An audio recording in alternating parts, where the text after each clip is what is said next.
O Evangelho como me foi revelado, de Maria Valtorta. Parte 30. Cães farejadores. Judas veio pedir para ir a Jerusalém ver a situação por lá. Mestre, que Simão e João venham comigo. Um me freia, outro me purifica.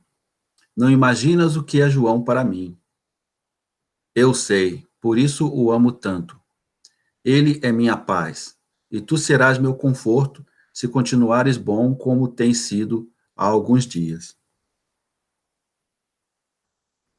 E me amarás como a João? Eu te amo igual, apenas amarei sem preocupação. Vai a Jerusalém, apesar de não adiantar. Estás vendo como sofro por certos erros? Ah, aquele rapazinho contaminado. Parece que levantei um peso excessivo. Sofro e me angustio demais. Não me causes mais dor, Judas. Simão, João e Judas partiram para Jerusalém. Tomé, sempre alegre, cuidava da alimentação, enquanto outros iam para o rio batizar. André chegou correndo. Pediu que Jesus acudisse um possuído que havia chegado num carro de luxo. Estrebuchava e blasfemava contra os deuses do Olimpo. Mestre, mas ele é romano. E o que tem isso? O irmão saudou Jesus. Salve, mestre. Tua fama chegou até mim. És maior que Hipócrates e Esculápio. Somos pagãos, como dizeis. Mas acaso o teu Olimpo expulsa do nosso Olimpo, ou vice-versa? Meu Deus uno e trino reina sozinho. Então vim em vão, sou de outro Deus. Saiba que toda alma é criada por um só Deus. Alma? Sim, este algo divino, criado a cada homem e que sobrevive além da vida. E onde ela está? No interior do ser. E não é uma coisa, mas um ser digno de respeito. Por Júpiter, és um filósofo. Sou a razão unida a Deus. E o que é filosofia honesta, senão a elevação da razão à sabedoria, ou seja, a Deus? O que é Deus? Bem, está escrito: tua bondade refulge em teres distribuído teus dons a todos que vivem, para que cada homem tivesse o que lhe é necessário. Reconheces estas palavras? São do médico e filósofo romano Galeno. Como as conhece? Jesus sorriu. Vem para o verdadeiro Deus, e seu divino Espírito te fará douto da verdadeira sabedoria, que afinal é conhecer a ti mesmo e adorar a verdade. Mas isso também é de Galeno. Agora tenho certeza, além de médico e mago, és filósofo. Por que não vais a Roma? Não sou médico, nem mago, nem filósofo. Sou o testemunho de Deus sobre a terra. Trazei-me o doente. Dizem que meu irmão está louco e médico algum pôde curá-lo. Digo que um ínfero entrou nele. Nós chamamos de demônio, mas vai sair. E ordenou: deixa o homem, volta ao teu abismo. E o espírito mau falou pela boca do doente: eu vou, contra ti não tenho poder suficiente. E caiu extenuado. O romano ia se prostrar. Jesus o impediu. Levanta teu espírito. Deus está no céu. Adora-o e vai para ele. Adeus. Aceita ao menos o que te damos e deixa-nos te ouvir para que falemos sobre ti em Roma. Podes fazê-lo, e vem com teu irmão. Jesus sabia que a cura do pagão havia causado escândalo. Narrou então a passagem de Naamã, oficial leproso do rei da Síria. Viera a Israel tentar a cura com o profeta Eliseu. Que venha, disse ele. Assim saberão que em Israel existe um profeta de Deus. No entanto, não foi recebê-lo. Mandou que se lavasse 7 vezes no Jordão. Naamã indignou-se, mas os servos o convenceram a fazer o que o profeta dissera, e completamente curado, foi-lhe agradecer. Agora sei a verdade, não há outro Deus senão o Deus de Israel. Sei que não aprovastes o que fiz. A fé desses romanos foi ainda maior que a do sírio Naamã. Vieram de Roma sem saber nada sobre o Deus de Israel e sobre a alma. Duas coisas ignoradas que os levam a imitar as paixões dos deuses mitológicos. Eles voltarão para casa com a certeza de que depois da vida há um futuro. Achais que somente eles ignoram a verdade? Todos vós tendes uma alma, a essência espiritual do homem. Após ter sido criada, a alma acompanha a vida e continuará a viver depois que não mais existir a carne. Achais que vim somente para Israel? Não. Vim para reunir todas as raças sob um só aprisco, o céu. Vede como eles souberam ter fé, acreditaram em algo desconhecido, no grande desconhecido desse mundo, o grande escarnecido e caluniado de Israel. Curei-os pela fé errada que tinham e coloquei em seus lábios a sede que há de crescer, o quanto mais beberem, sede de conhecer o verdadeiro Deus. Antes de ir embora, os romanos prometeram: sobre a nossa honra, vos dizemos que teremos esta sede. Mas quem nos dará de beber? Vosso espírito, a alma que sabeis que tendes, até o dia em que alguém for a Roma por mim. E tu não? Eu não. Porém, mesmo não estando, não estarei ausente. Pouco mais de 2 anos, e vos darei um presente bem maior que esta cura. Sabei perseverar na fé.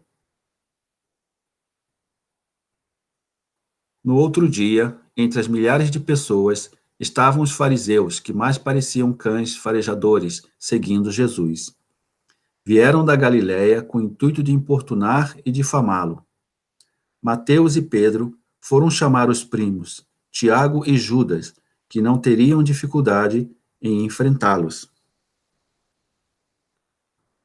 Judas Tadeu os exortou. Este é o tempo novo. Chegou como uma flor depois de séculos de preparação. A obediência às leis do Sinai nos deu chance de compreender melhor sua palavra.